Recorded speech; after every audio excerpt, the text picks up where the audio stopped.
warahmatullahi wabarakatuh. Saya ingin memberikan materi bagaimana melakukan administrasi pada e-learning untuk web SMKN1 Bumi Jawa. Nah, di sini saya coba login sebagai admin.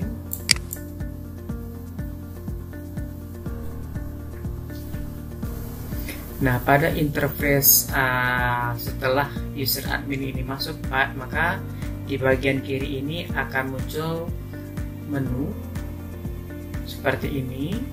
Ada beranda situs untuk melihat daftar kursus yang diampu oleh kita.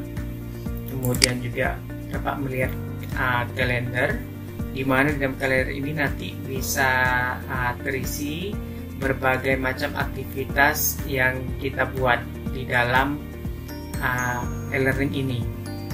Kemudian ini ada file pribadi, di mana kita bisa mengunggah file-file khusus buat kita aja, tapi terbatas hanya 100 MB.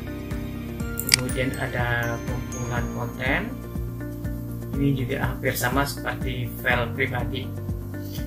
Nah, kemudian yang paling penting di sini ada link administrasi situs, di mana link ini hanya muncul apabila kita login sebagai admin atau user yang sudah kita angkat sebagai admin juga akan muncul link seperti ini.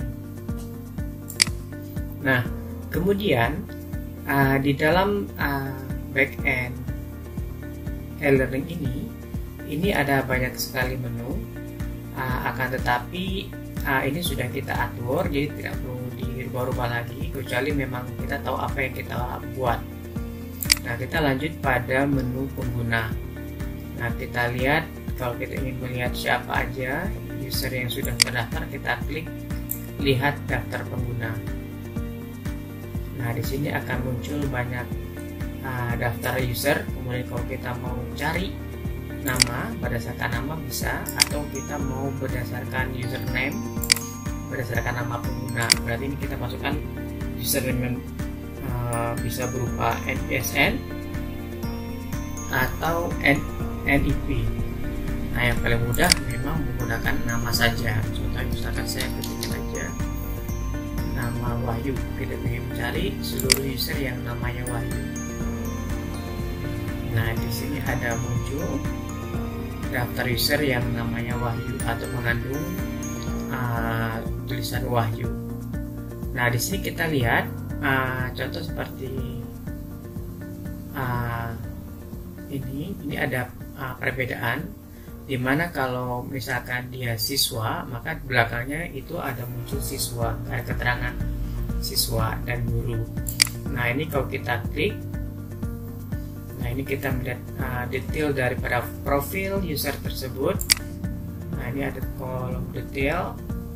Nah, di sini sudah muncul alamat emailnya juga yang kita import dari Dapodik. Nah, kemudian kita klik ubah profil. Nah, di bagian ubah profil ini nanti mereka bisa merubah password atau mau merubah kolom-kolom yang sudah ada di sini. Nah, di sini disarankan supaya tidak boleh merubah nama akhir yang sudah kita buat guru seperti ini, supaya nanti kita bisa mudah membedakan mana guru, mana siswa. Nah, kemudian selanjutnya kita kembali ke menu administrasi situs.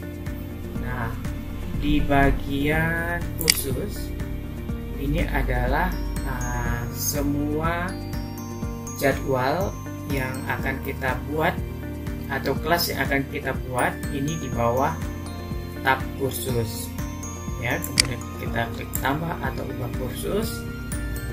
Nah, di sini ada bermacam kategori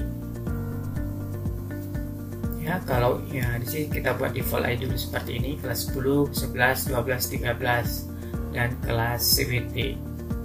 Nah, kalau kita mau buat kategori baru, kita tinggal bikin kategori baru. Kemudian misalkan ini mau diinduk atau tidak ya, induk atasnya CBT atau mau kalau posisinya sejajar, maka kita buat aja kategori induknya adalah atas. dan ID. Nah, ini sifatnya opsional, tapi kalau kita mau menghubungkan dengan sistem lain, maka ini wajib kita isikan.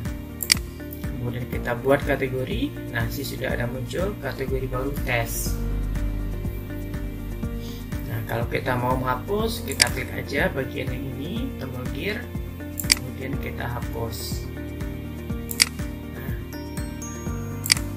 lanjut. Nah, ini harus hati-hati untuk penghapusan kategori. Apabila kategori ini memiliki child atau memiliki anak, maka sebaiknya kategori jangan dihapus dulu. Nah, kemudian di sini kita ingin membuat daftar jadwal. Di sini saya masih kosong karena di dalam Dapodik itu masih kosong juga jadwalnya. Jadi saya tidak bisa membuat jadwal yang ada di sini. Akan tetapi nanti bisa kita buatkan apabila sudah ada jadwal dari sekolah. Nah, sini sekarang kita ingin coba buat satu sampel, misalkan di kelas 10 ya. Di kelas 10 ini masih kosong. Saya buat kelas baru, kursus baru, kemudian contohnya kita ketikkan Pancasila. Ya, Pancasila. Kemudian nama singkat kursus misalkan kita ketikkan Pancasila dulu. Kemudian kategori kursus tadi kita pilih di kelas 10 dulu ya. Kemudian ini visibilitas artinya mau ditampilkan atau tidak. Kemudian ada parameter tanggal mulai dan tanggal akhir. Ini kita set sesuai dengan periode tahun akademik. Kalau misalkan sekarang tahun akademiknya 2020 maka di sini bisa kita set mulai dari tanggal 1 Maret sampai dengan 1 Agustus. Nah, seperti ini tahun 2021.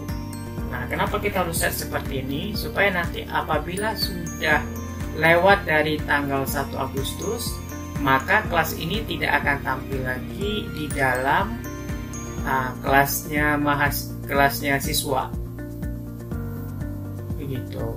Nah, kemudian kita simpan dan kembali. Nah, sini sudah ada kelas Pancasila. Nah, ini baru hanya judul kelasnya aja. Pesertanya siapa? Pesertanya itu cara untuk mengisinya. Kita klik tombol ubah. Ya. Kemudian kita klik peserta. Kemudian kita klik enroll user. Nah, kemudian di sini kita punya cara mau masukkan satu persatu siswanya, ya. Kalau misalnya kita mau masukkan satu persatu, misalkan saya mau masukin Adi, ya. Tapi ini masih terlalu banyak. Johan ada nggak? Ini ada Johan. Nah, cuma kan kalau kerjanya seperti ini sangat lama. Jadi kita menggunakan namanya cohort. Cohort itu bisa aja kita sebut dengan grouping atau rombongan belajar kalau di sekolah. Nah, rombongan belajar ini sudah kita sinkronisasi dari Dapodik. Jadi kita tinggal pilih cohort.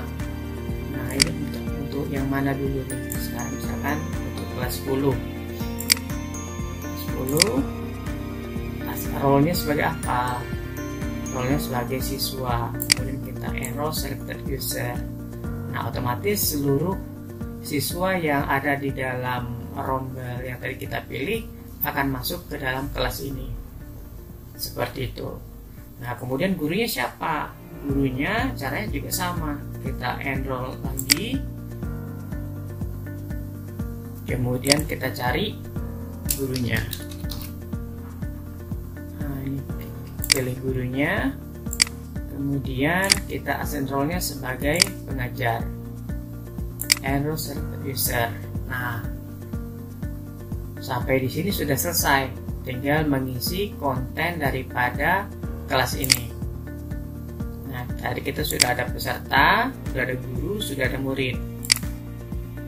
di dalam ruang kelas ini yang tampil yang terlihat tuh hanya seperti ini.